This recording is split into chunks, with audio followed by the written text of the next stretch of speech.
Faz tempo que eu não via um épico histórico ter tanta repercussão. E quando eu era criança, existiam muitos. Parece que todo ano, pelo menos um ano, cada 6 meses, tinha uma grande história medieval, um épico histórico contado no Que cinema. leva repercussão. Acho que ainda continua tendo, mas O que aconteceu? não é tão falado, né? O que você acha, Igor? O que aconteceu? Eu acho que os épicos históricos foram perdendo lugar pra outros épicos, como de heróis, por exemplo, né? Porque Pode ser. as pessoas assistem muito esse tipo de filme não pra ter uma fonte fidedigna do que aconteceu de fato, e sim porque eles querem um épico. O próprio Ridley Scott foi muito criticado porque todos os historiadores falaram, cara, isso não tá certo, e ele dava umas respostas tipo, você tava lá por acaso, sabe? Isso é um assunto delicadíssimo que a gente vai entrar aqui ainda. Então, mas assim, ele falou, basicamente, olha, eu quero fazer do jeito que eu não quero ser fiel necessariamente à história, tanto que ele reproduz vários mitos envolvendo Napoleão e não necessariamente ele se compromete a ser verdadeiro, e eu acho que, na cabeça dele, isso é porque as pessoas não estão tão interessadas na verdade, e sim no que é épico, de fato. No né? show. No Exato. cinema, né? Na parte mesmo de cenas de ação. Exato. E de coisas pra dramatizar, né? Sim, tanto que o filme, o maior foco dele é nas guerras e tudo que acontece e tal, e pouquíssimo na figura complexa que foi Napoleão, que tem uma questão que muita gente levantou também, que o Napoleão é endeusado, entre aspas, no filme ou em qualquer outra narrativa, sendo que ele foi, né, assim como todo líder de guerra, matou muitas pessoas, Sim. mas... E um ser humano normal, né? Exato. Então, muita gente questionou e o Ridley Scott falou, olha, não me importo.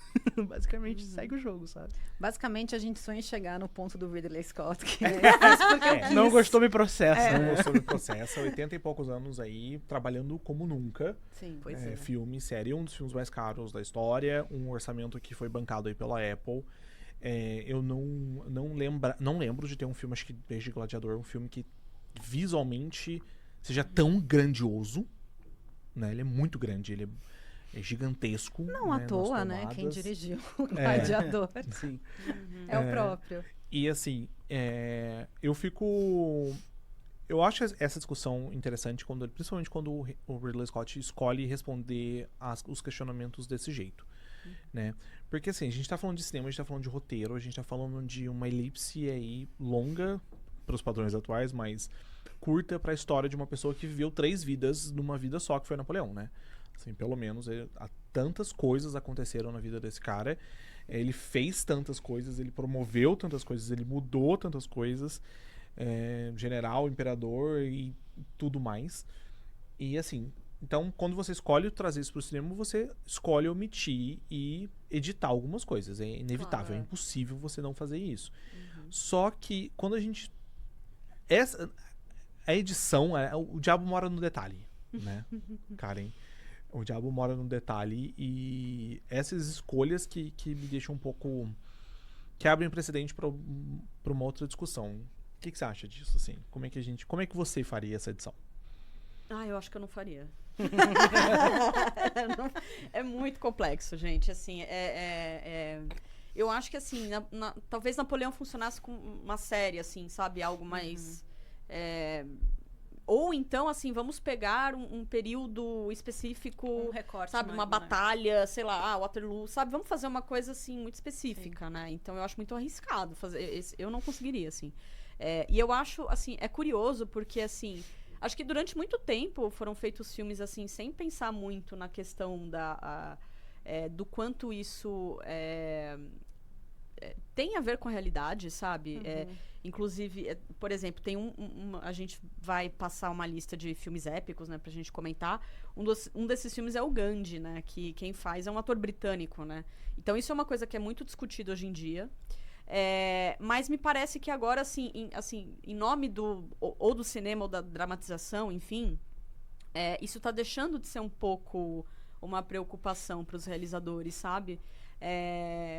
Por exemplo, tem o filme do Queen lá, o Bohemian Rhapsody, que assim, nossa, preocupação em colocar um ator, assim, primeiro que não colocaram um ator indiano, né, que o Freddie Mercury tinha ascendência indiana e não tinha ascendência, não, ele nasceu, né, num território que era, enfim, ainda era britânico e tal, mas pertence, né, à Índia, né? E aí, enfim, acho que qual é o nome do autor mesmo? É Rami, o quê, Rami gente? Malek. Rami Malek. Ele é egípcio, se eu não me engano. Ele é tá sendo egípcio. egípcio, Então, né? assim... Mas ok, não colocaram ali um galã ou sei lá o quê, né? Mas aí é um filme que tem muitas falhas, assim, sabe? Tem aquele show histórico no Rio de Janeiro do Queen, que é de uma outra época, eles colocaram como se fosse ali no início dos anos 70, nem existia Rock in Rio. Então, assim, me parece que assim, vamos se preocupar com algumas coisas, mas outras... porque ninguém vai questionar. Então, assim, e também só se preocupam com a questão da representatividade porque isso é questionado. Porque durante muitos anos isso não foi uma preocupação. Não foi passado por cima. Então, assim, é curioso, né? Como assim... antigamente não tinha preocupação nenhuma, aí passa por uma discussão, mas aí você vê que esses filmes épicos ou, enfim, históricos têm muitas falhas ainda. Não sei, assim, realmente eu não sei como isso poderia ser, entre aspas, corrigido, sabe? Se a gente... Mas eu acho que você deu boas pistas aí, Karen. Eu acho que a questão de, né, você fazer um recorte maior, né, do que você vai querer retratar de um filme tão complexo, de uma figura, né, que acho que o filme você perde até a magnitude do impacto dele na Europa, né? Por que a família real portuguesa veio pro Brasil, né? Tá aí a resposta. Tem muita coisa acontecendo. Tem muita coisa acontecendo. Assim... em que algumas séries já foram muito bem sucedidas em trazer personagens históricos ou mesmo momentos específicos de uma luta, de uma batalha. Então, eu acho que essa, talvez, ambição mais desmedida em querer, né, pegar uma biografia do começo ao fim, que é algo muito... fica muito corrido também. Né, acho que nem o muito espectador extenso. Acho consegue aproveitar também, sabe? Eu tenho uma questão com a escolha do Joaquim Fênix, não só porque ele não é francês, mas porque eu acho que se existe um ator norte-americano que menos passa francofonia é ele, assim. Tô até roubando o que uma amiga minha, Samira, disse esse dia, Samira, honra pra você, no Instagram, porque é isso, assim, muito dele, pra mim, não... Ele é um grande ator, mas não. Eu tenho outros pormenores, eu não cheguei nem a pensar nisso. Eu acho que tem vários atores franceses que poderiam ter feito esse papel. Sim. Ou atores que fossem mesmo, enfim, de outros territórios que também falem a língua francesa do que ele, né? Que é um ótimo ator, mas acho que não funcionou ali. E vale lembrar que o primeiro filme do Napoleão, lá em 1927, mais ou menos, ele tinha quase 5 horas de duração, né? Mais ou menos. Sim. Então, assim, isso é de fato você pegar a história e falar todos os pormenores, mas nesse caso eu acho que ele de fato quis fazer um épico de guerra, né? Vamos fazer aqui, vai ser animado e tiro e cavalaria e... Eu também acho que a escolha foi essa e ele tem 88 claro que a gente tem anos, que sou o pensar Ridley que Scott o Ridley e Scott posso. filma como ninguém. Sim. Quando ele, né? Tirando alguns outros deslizes. Casagutti, eu tô olhando pra você. Filma como ninguém, né? É bonito. Especialmente esses contextos. Exatamente. Né? É bonito, é cheio, é grande, é grandioso. A assinatura dele é essa, né? É absurdo, é faraônico, né? Assim, então, pra mim faz muito sentido colocar na mão desse diretor essa história, né? Pra mim funciona, tudo isso funciona muito bem. A questão da história que me... Porque assim, eu não sei dar essa resposta. Por um lado, eu fico pensando que o filme é uma grande oportunidade de a gente conhecer mais sobre uma história que a gente talvez não conheça tanto, de abrir uma janela para você pesquisar, igual a gente falou no exemplo anterior. Nunca tinha ouvido falar do sequestro e a partir do filme eu tô buscando entender o que aconteceu. Né? O Napoleão a gente ouviu falar na escola, porque não tem como, né? A gente não ter passado por isso, mas talvez seja um convite por uma galera que nunca tinha ouvido, né, mais profundamente, de querer pesquisar e tudo mais. E eu acho isso uma boa... suscitar a discussão é um assunto importante. Só que esse comportamento do Ridley Scott, quando ele afirma que você não estava lá, você não viu a história sendo feita, e eu vou mostrar, sim, uma lenda mundial, que é o Napoleão destruindo a Esfinge, por exemplo. Então, eu vou dar só esse exemplo, que acho que é o mais crasso, porque, né, existe consenso histórico em relação a isso, né? A Esfinge já não tinha nariz quando ele foi pro Egito, então já tem um monte de livro de história que fala sobre isso antes, e ele escolhe mostrar isso no filme, assim, né?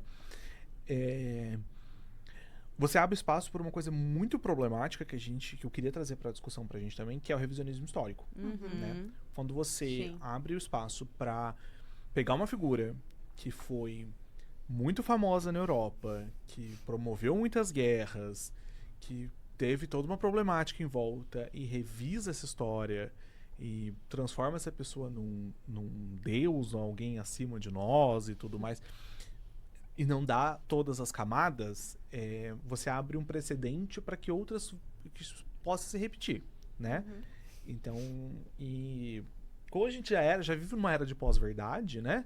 Onde tudo está sendo alterado com tanta velocidade, né? A história e os fatos estão sendo alterados com tanta velocidade, eu acho que isso é problemático, para dizer o mínimo, assim, né? Será que era a melhor abordagem mesmo? Será que a gente precisava realmente trabalhar essa figura desse jeito, sabe, assim? Não tira os méritos do filme ser um grande filme, tecnicamente falando, incrível, mas essa questão do roteiro me deixa um pouco preocupado. Sim.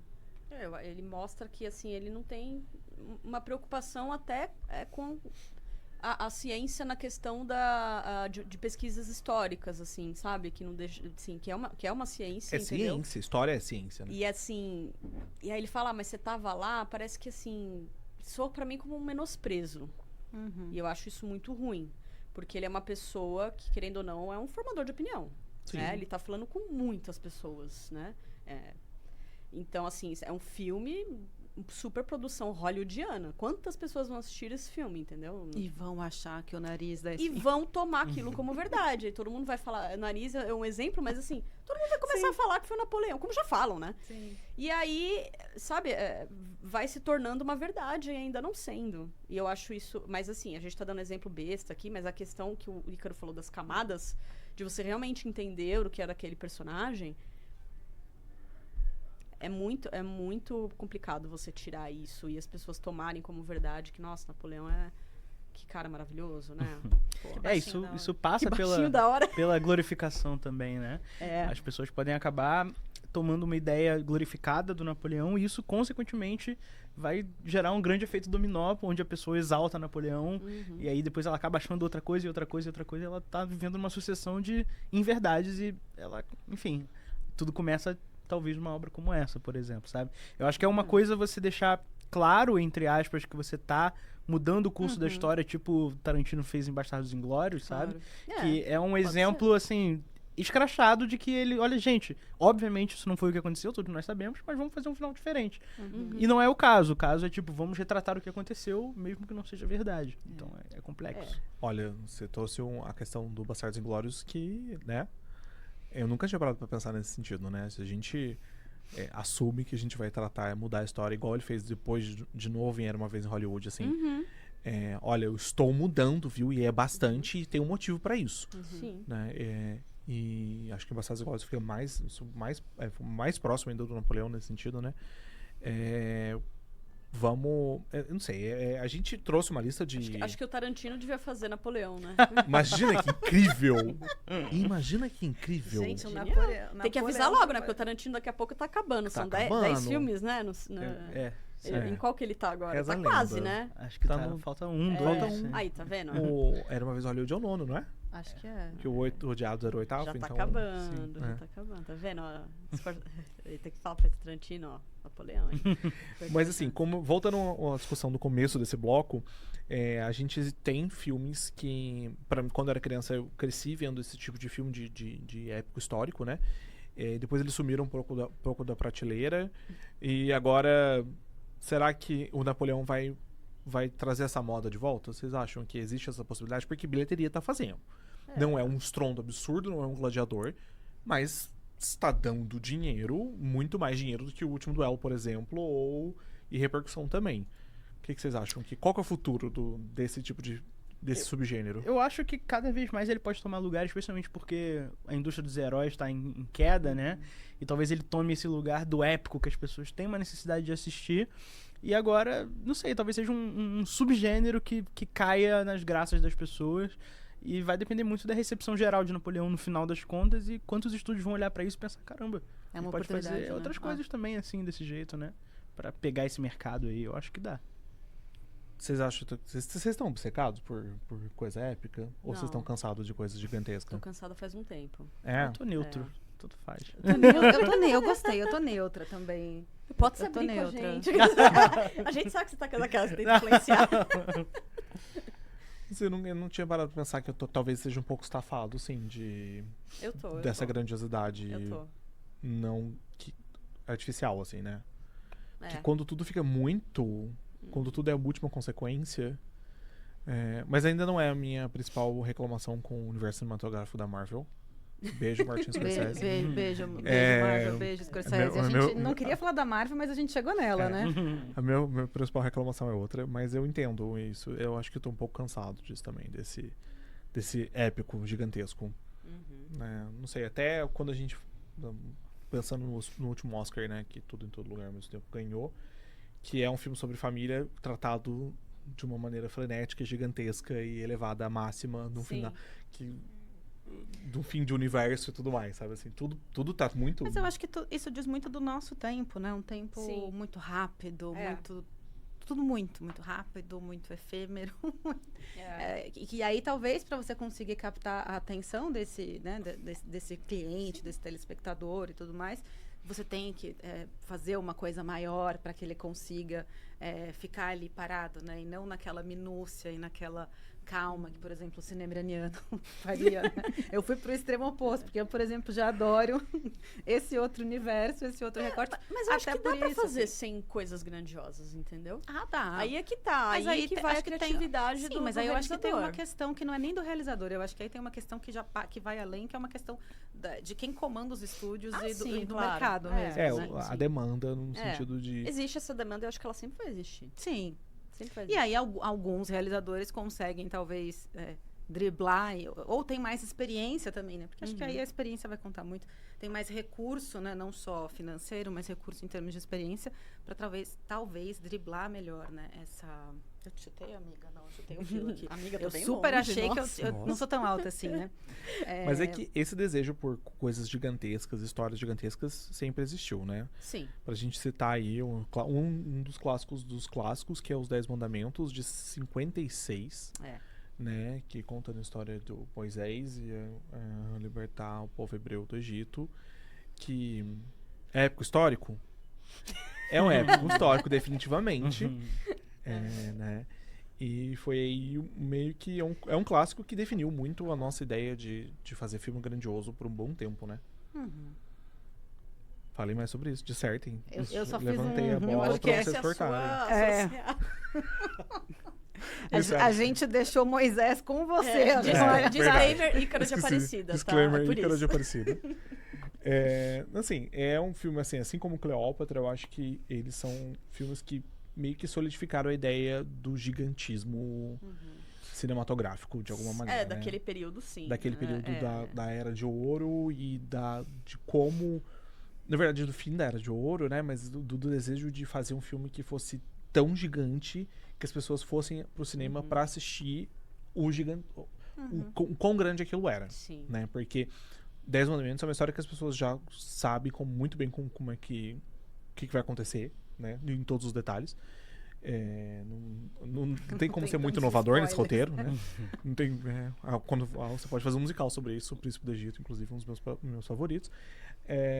Mas assim, eu acho que solidificou no nosso imaginário, no imaginário popular de quem assiste as coisas, o quão grande a gente pode fazer um filme, né? Se a gente parar pra pensar nessa cena específica, né, que ela é muito famosa e foi feita em 56, é muito grande. É tudo muito enorme. Não só porque tem gente que olha mas como é que aguenta assistir um filme tão longo assim, né?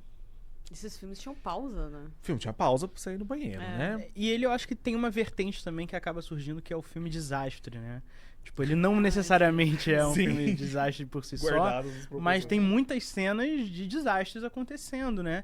E as pessoas gostam disso. Filmes do fim do mundo, 2012, o dia depois de amanhã, sabe? Verdade. Em que o mundo tá acabando de alguma maneira e as pessoas, de alguma forma, por alguma forma, elas gostam desse desastre. Vou falar que talvez antes da volta dos filmes épicos, talvez seja o momento de retornar aos filmes de filme desastre dos anos 90. Climático tá e aí, sumiu, gente. né? Sumiu. Eu não lembro qual foi porque daí tornou-se realidade, né? Tudo lugar ao mesmo tempo agora, um pouquinho? Ah, não. De desastre natural, assim? Ah, desastre Não, natural. desastre natural. É, quando a gente tá- a a gente gente tá tá pensando até num- naquele... Não, tô pensando no... Aquele que é bem ruim do vulcão em Los Angeles. Como é que é o nome? gente? Vulcano? Ah, teve Não um lembro. terremoto, a falha de San Isso, Andreas. Verdade. San com Andreas. The Rock. Estamos The Rock. esperando acontecer ainda essa, né? Mas Mas, assim, eu acho não é que, muito falado, né? tendo em vista o desespero e o medo nosso do fim do mundo, talvez É, seja eu- aí o momento É de pertinente, lucrar. né? As pessoas É. estão com medo do mundo acabar. Hollywood tem esse orçamento sobrando, né? Pra fazer acabar isso. com o mundo, Pra acabar com o mundo. eu acho. E eu acho que as pessoas que estão no cinema pra ver isso às vezes, né? Ah, vamos ver um tsunami, vamos ver um terremoto. E aí talvez seja a hora de pensar, por exemplo, eu vi um filme recentemente que ele é meio desastre nesse sentido, que é Resistência, que é um filme meio futurista que fala sobre a inteligência artificial acabando com o planeta, de certa forma. Olha só, isso é reciclar os nossos medos, né? Sim. Porque é um medo muito recente. E aí, só que é muito genérico, né? Parece que eles escreveram um filme qualquer de distopia e, vamos botar uma Usando inteligência uma artificial. inteligência aqui. artificial. Exato. E é tipo isso. E aí, Realmente. eu acho que muita gente gostou, teve uma bilheteria decente até, então eu acho que pode ser um caminho pra voltar pras telas. Esse tipo É, e de quem filme. sabe nessa pegada ainda, né? Um fim do mundo apoiado pela inteligência artificial, com Exatamente. certeza. Fica a dica Ridley Fica- Scott, é. né? Pra dar uma variada no... Porque vai conseguir unir dois dos melhores mundos do Ridley Scott, né? Uma coisa épica e fim do mundo através de uma tecnologia. Vai ser Verdade. interessante. Gente, vamos fazer um sala de roteiro com essa ideia.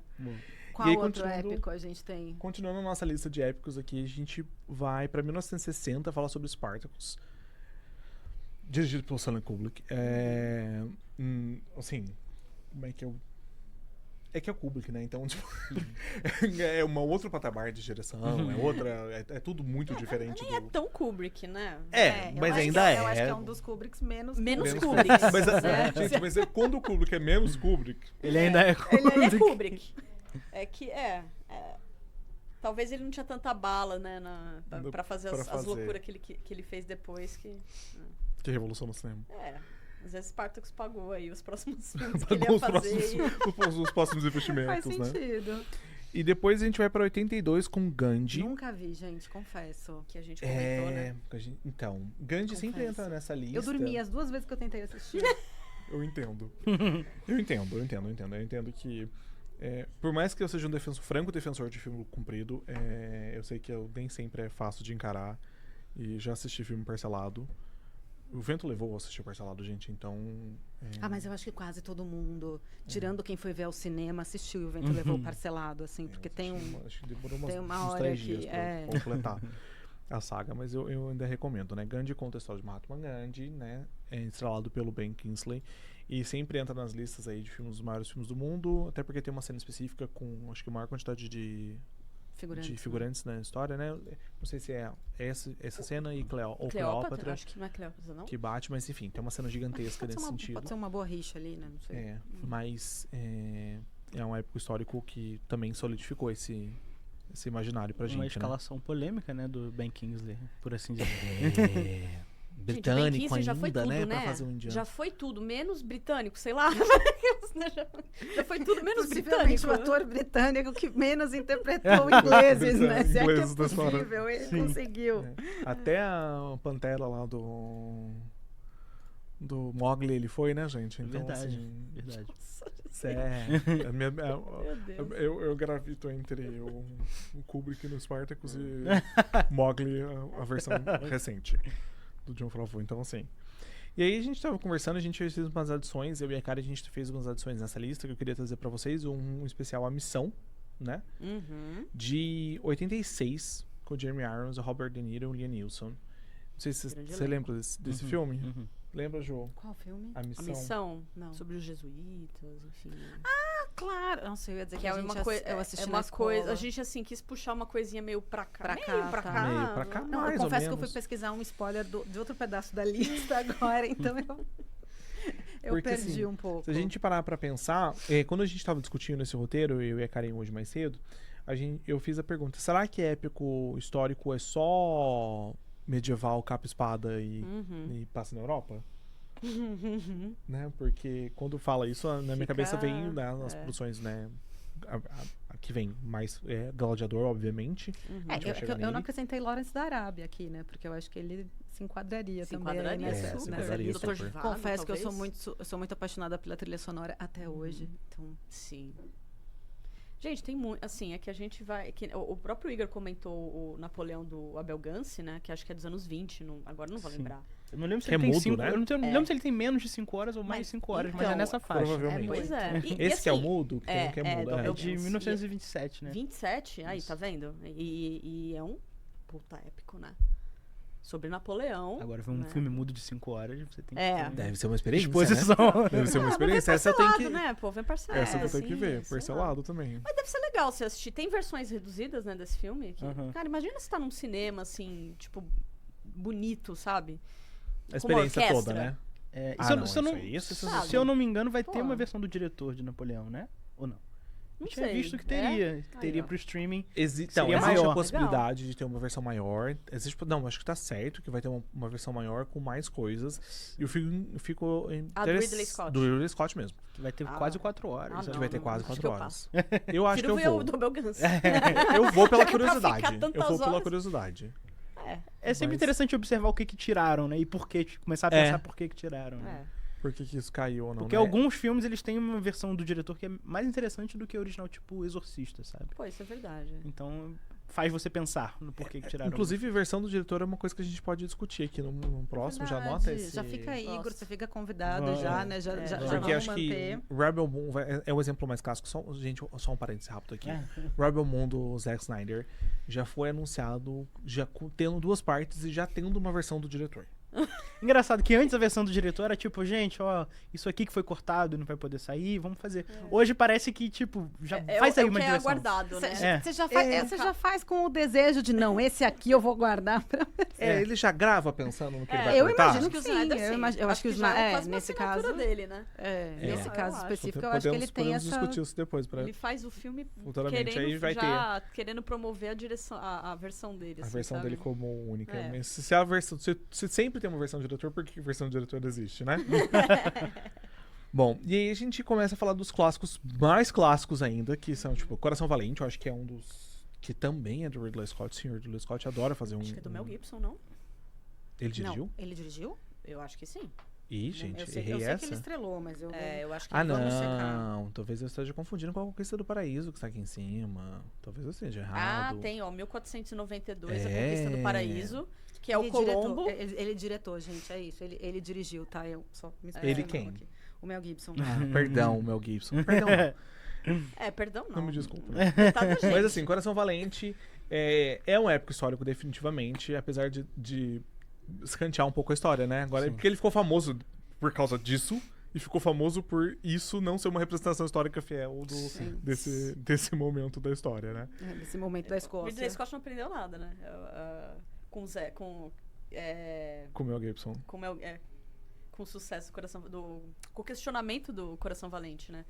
Que acho que foi um dos épicos mais questionados, né? Não sei se foi um dos mais, mas eu lembro muito, assim, das pessoas É questionando. porque eu acho que no panorama geral das coisas, essas pessoas não se importam tanto assim com o questionamento. Fez bilheteria, sucesso né? pra ele, tipo, É meu mais filme esse foi povo aprovado. chato igual a gente, né? É, Aí a gente exato. fica Mas se eu- ouvindo e fala assim, nossa, todo mundo achou. E tá todo mundo tipo, nossa, que filme legal! Exato, Uau, exato. Que massa. E assim, mas eu alguém confesso tem que eu que- achei Coração Mas Valente alguém legal. tem que representar os chatos, os historiadores, essa galera, né? Então é isso. Tem que respeitar Não, os eu também, né? historiadores. Imagina, se quem não chora no Freedom ali no final, né? Ele tem uma, né? Ele tem uma qualidade cinematográfica, né? Acho que os erros, na verdade, não estão muito aí, né? Estão em outro Sim, lugar. questão histórica somente. Somente. Mas olha, eu acho que a gente pode fazer um outro episódio sobre justamente esse desafio da como você manter uma historicidade levar isso para uma narrativa do cinema, né? Também tem. Porque, vamos ser honestos, a vida real não é muito cinematográfica, né? Não. Não. A meio minha, chato, né? especialmente, não.